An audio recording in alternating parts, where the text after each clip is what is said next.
Guys welcome to our channel. जैसे कि हमारा क्लास 11 ज्योग्राफी का चैप्टर नंबर 5 चल रहा है, मिनरल्स एंड रॉक्स। आज ये हमारी लास्ट वीडियो होगी इस टॉपिक पे। आज ही हम कंप्लीट कर लेंगे। इससे पहले देख लेते हैं हमने क्या पढ़ा था। इससे पहले हमने इग्नीशियस रॉक्स के बारे में और रॉक्स के बारे में देखा। फिर उसमें हमने ये देखा टाइप्स ऑफ रॉक्स कितने तरह के होते हैं। फिर हमने उसमें इग्नीशियस रॉक्स के बारे में पढ़ा था।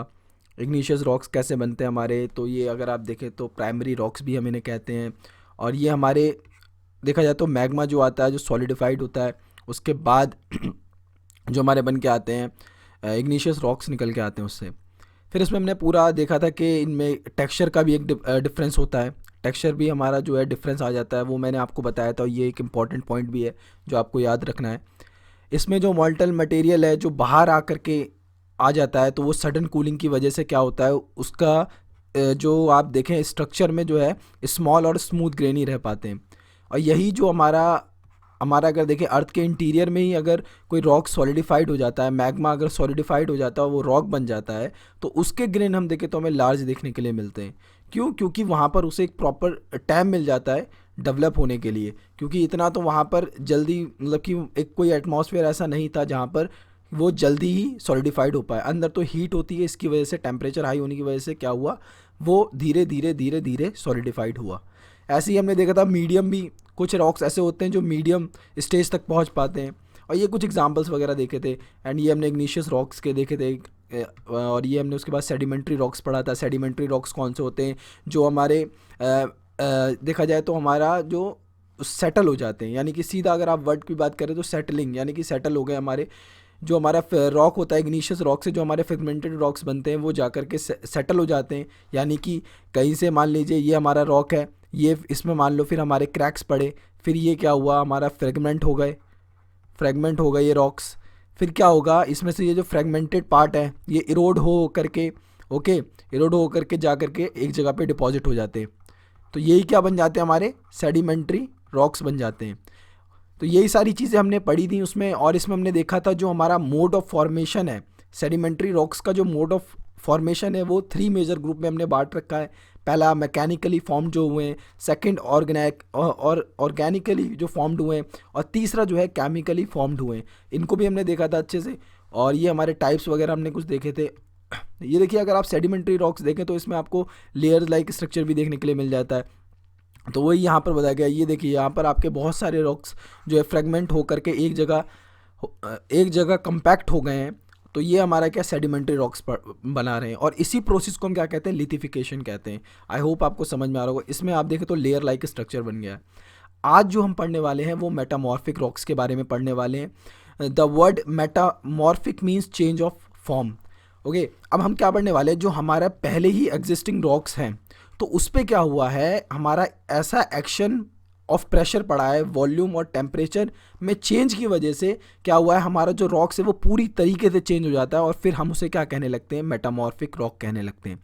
ओके, प्रेशर लगा हो सकता है, वॉल्यूम बढ़ा हो, टेम्परेचर लगा हो, ये तीनों चेंजेस में से कोई सा भी चेंजेस हो सकता है तीनों चेंजेस हो गए हों उस रॉक्स पे, जिसकी वजह से वो चेंज होकर क्या बन गया, हमारा मेटामॉर्फिक रॉक्स बन गया, पूरी तरीके से चेंज हो गया। The metamorphism occurs when rocks are forced down to a lower level by tectonic process or when molten magma rising through the crust comes in contact with the crustal rocks or the underlying rocks are subjected to a great amount of pressure by overlying rocks। अगर आप देखें तो metamorphism क्या होता है, पहले इसे समझते हैं। ये क्या होता है, मेटामॉर्फिज्म एक आपका प्रोसेस होता है जिससे जो हमारे रॉक्स होते हैं, कंसोलिडेटेड रॉक्स होते हैं, वो दोबारा रिक्रिस्टलाइज हो जाते हैं, रीऑर्गेनाइज हो जाते हैं। मतलब जो हमारे सेडिमेंट्री या इग्नीशियस रॉक है, जो जिनका प्रोसेस होता है मेटामॉर्फिक रॉक्स तक बनने का, तो उसी को हम क्या कहते हैं, मेटामॉर्फिज्म कहते हैं। अब मेटामॉर्फिज्म कैसे कैसे होता है, कौन कौन सी सिचुएशन में हो जाता है। देखिए, मेटामॉर्फिज्म कब अकर होगा, पहला जब होगा जब हमारा अगर जो रॉक है उसे फोर्स किया जाए, टेक्टोनिक प्रोसेस जब होते हैं, यानी कि 2 लेयर, मान लीजिए ये एक आपकी 2 प्लेट है, 2 प्लेट में जब आपका कन्वर्जन हो रहा है, ये आपस में मिल रही है, तो यहाँ पर क्या होगा, प्रेशर लगेगा। यहाँ पर प्रेशर लगेगा दोनों ही तरफ के रॉक्स पे, जिसकी वजह से क्या होगा, जो हमारे रॉक्स होंगे, सेडिमेंट्री रॉक्स जो होंगे, जो इग्नीशियस रॉक्स होंगे, वो किस में कन्वर्ट हो जाएंगे, मेटामॉर्फिक रॉक्स में। तो ये एक हमारा मेटामॉर्फिज्म का एग्जाम्पल हो गया। दूसरा कब होगा, दूसरे कब हमारा मेटामॉर्फिज्म का एग्जाम्पल होगा, जब हमारा molten magma rising through the crust comes in contact with the crystal rocks. अब जैसे मान लीजिए ये हमारा यहाँ पर वॉल्केनिक इरप्शन हो रहा है, तो यहाँ पर आ करके ये जो हमारे रॉक्स है यहाँ पर ये जब मैग्मा लावा जो है इसके साथ मिल जा रहे हैं और फिर एक अलग रॉक बना रहे हैं, उसको भी हम क्या कह रहे हैं, मेटामॉर्फिज्म कह रहे हैं। क्योंकि यहाँ पर कोई सेडिमेंट्री रॉक रहा होगा या इग्निशियस रॉक रहा होगा, वो इस मिनरल के साथ मिल करके उस पर हाई प्रेशर लगा होगा, हाई टेम्परेचर की वजह से वो चेंज होकर के क्या बन गया होगा, मेटामॉर्फिक रॉक बन गया होगा। आई होप आपको समझ में आ रहा होगा। दो मैंने बता दिए मेटामॉर्फिज्म के पूरा कैसे होता है पूरा मेटामॉर्फिज्म। अब तीसरा देखते हैं कब होती है ये कंडीशन। तीसरा जब होता है जब the underlying rocks are subjected to a great amount of pressure by overlying rocks. वही मैंने बताया, जब आपकी कोई प्लेट सबडक्ट करेगी एक दूसरे में तो उससे क्या होगा, एक बहुत बड़ा प्रेशर क्रिएट होगा ऊपर के रॉक्स के द्वारा जो नीचे के रॉक्स होंगे। तो उससे भी हमारा क्या होता है, जो हमारे सेडिमेंट्री और इग्निशियस रॉक्स होते हैं वो कन्वर्ट हो जाते हैं मेटामॉर्फिक रॉक्स में। तो ये हमारी 3 कंडीशन थी मेटामॉर्फिज्म की। मेटामॉर्फिज्म क्या होता है, ये एक प्रोसेस होता है जिससे हमारे इग्निशियस और सेडिमेंट्री रॉक्स होते हैं वो हमारे मेटामॉर्फिक रॉक में कन्वर्ट हो जाते हैं। उसी को हम क्या कहते हैं, मेटामॉर्फिज्म कहते हैं। अब बात करते हैं हम, इसमें भी 2 तरह के मेटामॉर्फिज्म होते हैं हमारा, पहला डायनेमिक और दूसरा होता है हमारा थर्मल मेटामॉर्फिज्म। अब इसे हम बहुत अच्छे से समझेंगे। पहला हमारा डायनेमिक मेटामॉर्फिज्म। डायनेमिक मेटामॉर्फिज्म में एक चीज़ आपको बहुत ध्यान रखनी है कि यहाँ पर जो है हीट का इतना रोल नहीं रहेगा, केमिकल चेंजेस का इतना रोल नहीं रहेगा। ये आप याद रखिएगा, ये पॉइंट्स हैं जो मैं आपको डायरेक्ट बता रहा हूँ। यहाँ पर आपका हीट का और यहाँ पर आपका हीट और केमिकल का कोई भी रोल नहीं है। यहाँ पर रोल है तो प्रेशर का है। किसका, प्रेशर का है। यहाँ पर अगर हम बात करें, देखिए mechanical disruption and reorganization of the original minerals within rocks due to a breaking and crushing without any appreciable chemical changes is called a dynamic metamorphism। ये कब देखने के लिए मिलेगा, ये जब आपको देखने के लिए मिलेगा जब आपकी दो प्लेट्स आपस में क्या हो रही होंगी, ये आपकी कन्वर्ज हो रही होंगी। तो यहाँ पर जो आपको क्रशिंग यानी कि जो यहाँ पे आपके रॉक्स होंगे, ओके, इसमें जो आपको ब्रेकिंग और क्रशिंग देखने के लिए मिलेगी ना, तो उसी को हम क्या कह रहे हैं, डायनेमिक मेटामॉर्फिज्म कह रहे हैं। क्या कह रहे हैं, डायनेमिक मेटामॉर्फिज्म कह रहे हैं। अब आगे बढ़ते हैं। The materials of rocks chemically alter and recrystallise due to a thermal metamorphism. अब क्या होता है, थर्मल मेटामॉर्फिज्म क्या होता है, जैसे थर्मल नाम से ही आपको पता लग रहा है कि यहाँ पर कहीं ना कहीं बात हो रही है हीट की, यहाँ पर कहीं ना कहीं बात हो रही है टेम्परेचर की। तो वही बात यहाँ पर कही जा रही है इसमें, ऐसे रॉक्स जो केमिकली अल्टर हो चुके हों, यहाँ पर अब प्रेशर की बात नहीं होगी, यहाँ पर जो बात होगी अब केमिकली अल्टर हो चुके हों हीट पे, उसके साथ अगर मैग्मा के साथ वो कांटेक्ट में आ गए हैं तो उसमें क्या हो रहा है, एक थर्मल मेटामॉर्फिज्म हो रहा है। यानी कि मैंने आपको जैसे एग्जांपल से अभी और बताऊंगा, आपको समझ में आएगा। पहले हम यहाँ पर टाइप्स पढ़ लेते हैं। There are 2 types of thermal metamorphism. 2 तरह के हमारे थर्मल मेटामॉर्फिज्म होते हैं। पहला होता है हमारा contact metamorphism, second one is a regional metamorphism. जैसे नाम से ही आपको बहुत सारी चीज़ें क्लियर कर रहा होगा, पर हम धीरे धीरे एक एक करके इन्हें पढ़ेंगे तो आपको बहुत अच्छे से समझ में आएगा। अब यहाँ पर देखें तो कॉन्टेक्ट मेटामॉर्फिज्म, तो जैसे पता ही लग रहा है कि कोई चीज़ का कॉन्टेक्ट हो रहा है इसमें, मतलब नाम पे अगर आप गौर करें ना तो आपको बहुत सारी चीज़ें इजीली याद भी हो जाएंगी। कॉन्टेक्ट मेटामॉर्फिज्म यानी कि यहाँ पर कोई ना कोई कॉन्टेक्ट हो रहा है। तो कांटेक्ट किसके बीच में हो रहा है, रॉक्स पढ़ दें तो रॉक्स का कांटेक्ट किसी ना किसी चीज़ से होगा। तो रॉक्स का जो हमारा कांटेक्ट हुआ है, the rocks come in contact with hot intruding magma and lava and the rock materials recrystallize under high temperature. Quite often new material form out of magma or lava are added to the rocks. अब यहाँ क्या हो रहा है मैं आपको diagram से समझाता हूँ। डायग्राम अगर आप देखें तो यहाँ क्या है, ये आप अगर देखें तो ये पूरा हमारा मैग्मा है। तो यहाँ पर ये जो है रॉक्स रहे होंगे, यहाँ पर भी रॉक्स रहे होंगे। तो ये क्या हो रहा है, इनका कांटेक्ट हो रहा है इससे, तो ये एक अलग तरीके का यहाँ पर हमारा रॉक बन के आ रहा है। फिर यही मैग्मा जो है आपका ऊपर आ रहा है, फिर ये लेयर पे ऐसे यहाँ तक आगे तक फैल रहा है। तो ये जब लावा आपका फैल रहा है तो यहाँ पर कुछ ना कुछ रॉक्स रहे होंगे, तो वो क्या हो रहा है, इसके कांटेक्ट में आ रहे हैं, जिसकी वजह से वो क्या है, चेंज हो रहे हैं, जिसकी वजह से वो रॉक चेंज हो रहे हैं। मान लीजिए यहाँ पर सेडिमेंट्री रॉक है या इग्निशियस रॉक है, तो अब क्या हो रहा है, अब उस पर हाई टेम्परेचर लग रहा है। हाई टेम्परेचर की वजह से क्या हो रहा है, वो आपका कन्वर्ट हो जाएगा किस में, आपका मेटामॉर्फिक रॉक में कन्वर्ट हो जाएगा। आई होप आपको समझ में आ रहा होगा। देखिए ये यहाँ पर इस डायग्राम से भी आप देख सकते हैं। तो ये यहाँ पर क्या है, यहाँ पर आपके रॉक्स हैं, यहाँ पर रॉक्स, ये बाहर आ रहा है, यहाँ पर भी आपके रॉक्स हैं। तो यहाँ पर क्या होगा, चेंज होगा, क्योंकि हाई टेम्परेचर है, मैग्मा का हाई टेम्परेचर है, उसकी वजह से जो है रॉक कांटेक्ट में जो भी आएगा उसमें एक चेंज देखने के लिए मिलेगा हमें। तो वही सारी बातें यहाँ पर लिखी हुई हैं कि हमारा वो रिक्रिस्टलाइज हो जाएगा। क्यों? क्योंकि हाई टेम्परेचर लगेगा और एक नया मटेरियल निकल के आएगा, नया रॉक बन के आएगा, जिसमें हमारा देखिए फॉर्म आउट ऑफ मैग्मा और lava are added to the rocks, जिसमें आपका मैग्मा और लावा ऐड हो चुका होगा उस रॉक्स में। अब हम बात करें इन रीजनल मेटामॉर्फिज्म, ये क्या होता है। देखिए रीजनल मेटामॉर्फिज्म डायग्राम से समझाता हूँ, पहले एक बार पढ़ लेते हैं। In regional metamorphism rocks undergo a recrystallization due to deformation caused by tectonic shearing together with high temperature और प्रेशर और बोथ। अब यहाँ क्या होता है रीजनल मेटामॉर्फिज्म में, जब आपकी एक प्लेट सबडक्ट करती है, सबडक्ट मैंने आपको पहले पढ़ाया है, अगर आपने पिछली क्लासेस नहीं देखी हैं तो आप देखें, आपको समझ में आ जाएगा। मैं सबडक्शन की बात कर रहा हूँ यहाँ पर। अब ये दो प्लेट्स हमारी कन्वर्ज हो रही हैं, जिसमें हमारी एक ओशियनिक प्लेट है और ये हमारी कॉन्टिनेंट प्लेट है। ओशियनिक प्लेट हमारी जो होती है भारी होती है, बसाल्टिक रॉक से बनी होती है, तो ये नीचे तक चली जाती है, जिसकी वजह से क्या होता है, ये मैग्मा तक टच कर देती है और यहाँ पर वॉल्केनिक इरप्शन देखने के लिए मिल जाते हैं। ओके, अब यहाँ क्या हो रहा है, जब ये इससे मिलेगी, जब इसमें सबडक्ट होगी, तो इसमें क्या होगा, यहाँ इस एरिया में क्या होगा, हाई प्रेशर होगा। हाई प्रेशर देखने के लिए, टेम्परेचर तो इतना नहीं होगा, क्योंकि टेम्परेचर की बात तो यहाँ होगी मैग्मा के पास, लेकिन यहाँ क्या होगा, प्रेशर बहुत हाई होगा। तो यहाँ के रॉक्स क्या होगा, प्रेशर की वजह से यहाँ पर एक अलग मेटामॉर्फिज्म देखने के लिए मिलता है। उसी को हम क्या कहते हैं, रीजनल मेटामॉर्फिज्म कहते हैं। क्या कहते हैं, रीजनल मेटामॉर्फिज्म कहते हैं हम उसे। अगर आप इसके देखें तो मैं आपको भी इसके पूरे वो दिखाऊंगा रॉक्स के आपको इमेजेस, उससे आपको चीज़ें समझ में आएंगी कि क्या हुआ है पूरा। अगर आप देखें, ये देखिए, ये आप देखें ना, तो ये प्रेशर की वजह से कहीं ना कहीं इसमें ये क्रिएट हुआ है, ये प्रेशर की वजह से क्रिएट हुआ है। तो इसी को भी मैं आपको समझाऊंगा डिटेल में। तो ये क्या हो रहा है, ये रीजनल मेटामॉर्फिज्म हो रहा है। यहाँ पर कहीं ना कहीं प्रेशर की वजह से ये ऐसा स्ट्रक्चर बन के आ रहा है, इसे भी हम देखेंगे अभी। अब आगे बढ़ते हैं। मैंने यहाँ पर आपको बता दिया डिफॉर्म टेक्टोनिक शेयरिंग टुगेदर, ठीक है, दो प्लेट जब आपस में कन्वर्ज हो रही है, उसकी वजह से हाई टेम्परेचर और प्रेशर और बोथ क्रिएट हो रहे हैं। बट यहाँ पर जो है ना, temperature as compare to contact metamorphism के कम होगा, ठीक है, इस चीज़ का आप ध्यान रखें, प्रेशर ज़्यादा होगा। अब बात करते हैं in the process of metamorphism in some rocks grains or mineral get arrange in a layers or lines. Such an arrangement of minerals or grain in metamorphic rock is called a foliation or lineation, ठीक है। अब इसके बारे में भी हम बात करेंगे, क्या होते हैं ये।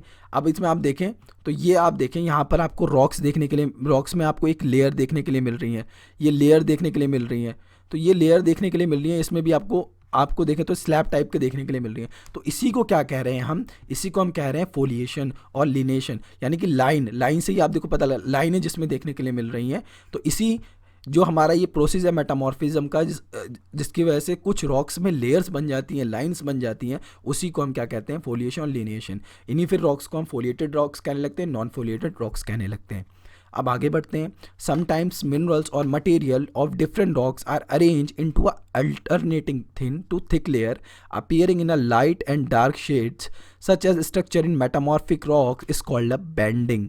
Rocks displaying banding are called a banded rocks. अब देखिएगा यहाँ क्या हो रहा है, इस डायग्राम से आपको बहुत सारी चीज़ें क्लियर हो जाएंगी। देखिए जो रॉक्स में आपको ये ऐसी लेयर देखने के लिए मिलती हैं, ज़रूरी नहीं है ये कि ये जो लेयर्स हैं हमारी, ये ज़रूरी नहीं है कि हमारी ज़रूरी नहीं है कि ये स्ट्रेट हो। ओके, हो सकता है ये आपका इस स्ट्रक्चर में भी हो सकती हैं, कोई ज़रूरी नहीं है ये आपकी स्ट्रेट हो। तो यही यहाँ पर बात की गई है कि आपकी जो यहाँ पर थिक लेयर है, thin to thick layer appearing in a light and dark shade. तो ये आप देखें तो यहाँ पर आप देखें तो ये थिक है ना आपकी लेयर, यहाँ पर थिक है। अब थिक क्यों है, क्योंकि यहाँ पर जब क्या हुआ होगा, यहाँ पर प्रेशर ज़्यादा होगा, जिसकी वजह से ये आपको थिक देखने के लिए मिल रही है, और कहीं कहीं पर आपको ये थिन भी देखने के लिए मिल रही है लेयर। तो इसी को हम क्या कह रहे हैं, इसी को हम कह रहे हैं बेंडिंग, इसी को हम कहते हैं बेंडिंग कहते हैं। ओके, यही हमने ऊपर देख लिया। और कुछ स्ट्रक्चर में क्या होता है, ये आपकी एनसीईआरटीज़ में आई थिंक नहीं है, और इसको मैं आपको बता देता हूँ। कुछ स्ट्रक्चर में क्या होता है कि स्लैब लाइक स्ट्रक्चर बन जाता है, मतलब स्लैब बन जाते हैं। तो हम इसको क्या कहने लगते हैं, इसको कहते हैं हम मिनरल अलाइनमेंट। ओके, ये आपके एनसीईआरटी में नहीं, लेकिन एज फॉर नॉलेज होनी चाहिए, ठीक है। आई होप आपको समझ में आया होगा। यहाँ पर मैंने आपको बता दिया, ये बेंडिंग हो गया हमारा। अब आगे बढ़ते हैं हम। Types of metamorphic rocks depend upon original rocks that were subjected to a metamorphism. Metamorphic rocks are classified into a two major groups, foliated rocks, non foliated rocks. अब हम बात करते हैं फोलिएटेड रॉक्स क्या होते हैं, नॉन फोलिएटेड रॉक्स क्या होते हैं. अब हम इसकी बात करें तो फोलिएटेड रॉक्स यहाँ पर आपको मैंने डायग्राम लगा रखा है इसीलिए कि आपको समझ. फोलिएटेड रॉक्स वो होते हैं जिसमें आपको लाइनिंग देखने के लिए मिल जाती है. ओके, ज़रूरी नहीं है वो लाइन आपकी एक ही जैसी हो, वो आपकी टेढ़ी मेढ़ी भी हो सकती है, पर आपको एक लाइन प्लेयर्स लाइक स्ट्रक्चर देखने के लिए मिल जाता है, तो उसे हम क्या कहते हैं, फोलिएटेड. अब दूसरे हमारे कौन से होते हैं, नॉन फोलिएटेड. इसमें आपको ना थोड़ा सा आप इसके ग्रेन्स वगैरह देखेंगे तो वो आपको ऐसा लगेगा सैंड में जैसे होता है ना, वैसा आपको इसको आप जब आप छुएंगे ना इसे तो आपको ऐसा दिखेगा ये. और दूसरा इसमें क्या है, इसमें आपको कोई लेयर्स वगैरह नहीं देखने के लिए मिलती है. अगर आप इसमें देखें कोई आपको लेयर्स वगैरह देखने के लिए नहीं मिलती हैं, तो ये आपके क्या हो गए, नॉन फोलिएटेड हो गए. अब आपके फोलिएटेड के अंदर भी आपका बैंडिंग होती है, जिसमें मतलब आपको थिक देखने के लिए मिल जाती है लेयर, थिक कहीं पर थिन तो वो बैंडिंग में आ जाता है. ओके, और अगर स्लैब में देखने के लिए मिल जाता है रॉक में तो मिनरल अलाइनमेंट कहलाया जाता है. तो वही सारी चीज़ें यहाँ पर लिखी हुई हैं. अब अगर हम एक मेटामॉर्फिज्म का प्रोसेस देखें, पूरा कैसे एक रॉक जो है चेंज होता है, पूरा उसका प्रोसेस कैसा होता है, तो देखिए सबसे पहले हमारा रॉक है ये शेल. फिर इसमें क्या हुआ, इसमें एक हाई प्रेशर लगा, हाई टेम्परेचर की वजह से क्या हुआ जब इसमें मेटामॉर्फिज्म इंक्रीज हुआ इसकी वजह तो ये कन्वर्ट हो गया स्लेट में. स्लेट में फिर इस पर प्रेशर और फिर टेम्परेचर लगा तो ये क्या हो गया, आपका फाइलाइट में कन्वर्ट हो गया. फिर इसमें आपका टेम्परेचर फिर बड़ा इंक्रीज हुआ मेटामॉर्फिज्म, तो आपका ये सिस्ट में कन्वर्ट हो गया. फिर ऐसे ही इसमें और प्रेशर लगा, टेम्परेचर लगा, फिर आपका ये नीस में कन्वर्ट हो गया. अब इस पर अगर और प्रेशर वगैरह लगेगा तो ये आपका वापस जाकर के मैग्मा में कन्वर्ट हो जाएगा, मैग्मा में मिल जाएगा, फिर वो एक पूरी साइकिल चलने लगेगी. आई होप आपको समझ में आया होगा, मैंने पूरी कोशिश की है आपको अच्छे से समझाने की और आपको समझ में आया होगा. अब हम बात करते हैं रॉक साइकिल की. ये हमारा लास्ट टॉपिक है, अब जल्द से जल्द इसे हम कंप्लीट करते हैं. रॉक साइकिल क्या है, rock cycle do not remain in their original form for long but may undergo a transformation. Rock cycle is a continuous process through which old rocks are transfer into a new ones. Okay, अब जैसे हम rock cycle की बात कर रहे हैं तो वो आपका कंटिन्यूस प्रोसेस है और वो जो हमारे ओल्ड रॉक्स हैं वो न्यू में कन्वर्ट हो रहे हैं. ओल्ड रॉक्स हमारे न्यू में कन्वर्ट हो रहे हैं. और इसमें क्या हो रहा है, इसमें ये ज़रूरी नहीं है कि आपका पहले रॉक इग्नीशियस हो, देन फिर वो सेडिमेंट्री हो, फिर वो मेटामॉर्फिक रॉक बने एंड देन फिर वो मैग्मा में जाए. अब इसमें क्या हो रहा है, आपका कभी कभी क्या होता है, इग्नीशियस भी डायरेक्ट मैग्मा में जाके मिल जाता है, सेडिमेंट्री भी डायरेक्ट जाके मैग्मा में मिल जाता है, मेटामॉर्फिक भी डायरेक्ट में जाके मैग्मा में मिल जाता है. ऐसा भी होता है. कभी कभी ऐसा होता है हमारा, इसमें आपको देखो मैं पूरा समझाता हूँ, डायग्राम से ज़्यादा अच्छा आएगा. पहले हम पढ़ते हैं igneous rocks are a primary rocks and other rocks sedimentary and metamorphic from these primary rocks. हाँ, ये बात ठीक है. हमारे जो प्राइमरी रॉक है वो इग्नीशियस रॉक्स है और इग्नीशियस रॉक से ही हमारा क्या निकल के आता है, सेडिमेंट्री और मेटामॉर्फिक रॉक्स निकल के आते हैं. इग्नीशियस rock can be change into a metamorphic rocks. इग्नीशियस जो है वो डायरेक्ट आपका किस में भी कन्वर्ट हो सकता है, मेटामॉर्फिक में भी हो सकता है. The fragmented derived out of igneous and metamorphic rocks form into a sedimentary rocks. Sedimentary rocks themselves can turn into a fragment. अब ये जो इग्नीशियस और मेटामॉर्फिक रॉक्स है वो आपका सेडिमेंट रॉक्स में भी कन्वर्ट हो सकते हैं और सेडिमेंट रॉक्स भी जो है वो खुद को भी फ्रेगमेंट हो सकते हैं. वो भी अगर मान लीजिए हमारा सेडिमेंट्री रॉक्स है उसको भी वही सनलाइट और फिर वही हीट वगैरह क्लाइमेट और फिर वही वाटर वगैरह रिवर के साथ फ्लो हो गया तो क्या होगा, ये भी दोबारा फ्रेगमेंट हो सकता है. तो वही सारी चीज़ें यहाँ पर लिखी हुई हैं. और देखिए, the crystal rocks igneous and metamorphic sedimentary once formed may be carried down into a mantle interior of the earth through a subduction process. Parts or whole of crustal plate going down under another plate in zone of plate conversion and the same melt down due to increase in temperature in the interior and turn into a molten magma, the original source of igneous rocks. यहाँ पर वही बात कही गई है. अगर कोई दो प्लेट है, जैसे मैं आपको अभी समझा रहा था कि अगर ये दो प्लेट हैं तो इस पे आपका इग्नीशियस रॉक्स भी होगा, सेडिमेंट्री भी होंगे, मेटामॉर्फिक रॉक्स भी होंगे इस ओशियनिक क्रस्ट पे. अब ये क्या हुआ, ये ओशियनिक क्रस्ट आपकी क्या हो गई, सबडक्ट कर गई. सबडक्ट मैंने आपको बहुत अच्छे से पढ़ाया था, आपको याद होगा, अगर नहीं है तो पिछली वीडियो देखिए. तो ये सबडक्ट कर गई. जब ये आपकी नीचे गई तो ये सारे रॉक कहाँ जा करके आपके मिलेंगे, यहाँ पर जो रॉक रहे होंगे वो आकर के मिल गए होंगे किससे, मैग्मा से. तो ये फिर वापस क्या बन गया, एक सोर्स ऑफ मैग्मा से. फिर अब ये वापस बाहर आएंगे, फिर ये क्या बनेंगे, इग्नीशियस रॉक्स बनेंगे. तो ये क्या थे, हमारे ओल्ड रॉक्स थे. ये हमारा फिर क्या बनेगा, न्यू रॉक्स बनेंगे. आई होप आपको समझ में आ रहा होगा. अब मैं साइकिल दिखाता हूँ आपको. अब इस साइकिल से आपको बहुत सारी चीज़ें जो है वो क्लियर हो जाएंगी. ये हमारा क्या है, मैग्मा है. क्या है हमारा, मैग्मा है. ये है हमारा मैग्मा। और अब इसमें साइकिल को अगर हम देखें तो सबसे पहले क्या होता है हमारे मैग्मा से, क्या होता है जब मैग्मा हमारा बाहर निकलता है, क्रिस्टलाइजेशन होता है यानी कि सॉलिडिफाइड होता है। ओके, हमारा मैग्मा क्या होता है बाहर निकल के लावा बन जाता है, और लावा हमारा क्या होता है सॉलिडिफाइड होता है। फिर हमारे क्या बनते हैं, इग्निशियस रॉक्स बनते हैं। जब हमारे इग्निशियस रॉक्स बनते हैं फिर उसमें क्या होता है, वेदरिंग होती है, इरोजन होता है, फिर डिपोजिशन होता है, जिसकी वजह से फिर क्या होता है हमारा सेडिमेंट्स वगैरह ये हमारे बनते हैं। और फिर ये जो है सेडिमेंट्स जो फ्रेगमेंट पार्ट होता है, फिर ये क्या होता है कंपैक्शन और सीमेंटेशन की, यानी कि जो आपका लिथिफिकेशन होता है उसकी वजह से फिर ये क्या होते हैं डिपॉजिट होकर के सेडिमेंट्री रॉक बन जाते हैं। फिर ये आपका हाइट और प्रेशर जब इसे मिलता है तो ये आपका मेटामॉर्फिक रॉक बन जाता है। फिर ये अगर आपका इसको फिर और ये वापस जाकर के आपका रॉक किसमें मेल्ट हो जाता है, मैग्मा में। तो ये पूरा एक आपकी एक पूरी साइकिल है। अब क्या होता है, अब आप दूसरी साइकिल देखें, ऐसा भी तो हो सकता है इग्निशियस रॉक्स डायरेक्ट मैग्मा के कांटेक्ट में आ गया हो तो ये भी मेल्ट हो जाए, ऐसा हो सकता है ना, हो सकता है ऐसा।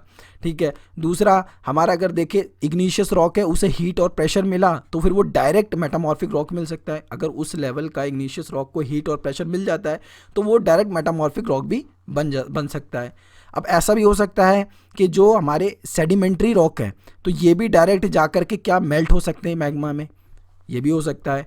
अगर हम देखें तो ऐसा भी हो सकता है हमारा जो मेटामॉर्फिक रॉक है वो हमारा उस पर वेदरिंग हो जाए, इरोजन हो जाए और डिपोजिशन हो जाए तो वो वापस कहाँ बन सकते हैं, सेडिमेंट बन सकते हैं, यानी कि फ्रेगमेंट पार्ट बन सकता है। फिर वो ऐसी आपकी एक साइकिल चलती रहेगी, फिर ये कंपैक्शन होगा, फिर सेडिमेंट्री रॉक बन जाएंगे, ये पूरी ऐसी साइकिल चलती रहेगी।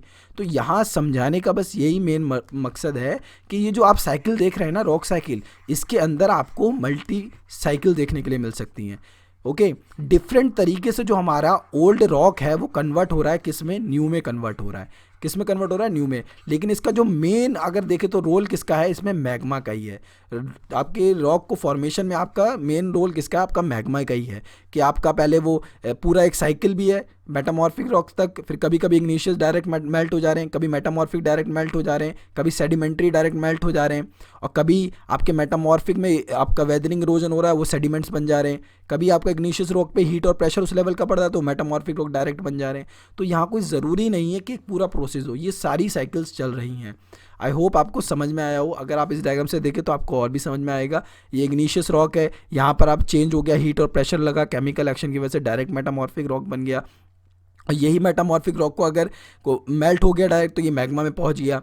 यही सारी यहाँ पर पूरा कहा गया है। इग्निशियस रॉक्स में फिर वेदरिंग इरोजन हो रही है तो सेडिमेंट्री रॉक बन जा रहा है हमारा, सेडिमेंट्री से फिर ये मेटामॉर्फिक रॉक बन जा रहा है। आई होप आपको समझ में आया होगा, ये आपको साइकिल से बहुत अच्छे समझ में आया होगा। अगर आपको कोई क्वेरी है, कोई चीज़ समझ में नहीं आई है तो आप प्लीज़ कमेंट करें, मैं आपको कमेंट में उसका सॉल्यूशन बताऊँगा क्या है। आई होप आपको अगर ये अच्छी लगी लाइक तो प्लीज़ गाइज इस वीडियो को ना शेयर करें ज़रूर, बहुत मेहनत लगती है। तो आप इस वीडियोस को ज़रूर शेयर करें अपने फ्रेंड्स के साथ, और मिलते हैं अपने नेक्स्ट लेक्चर में। तब तक के लिए टेक केयर।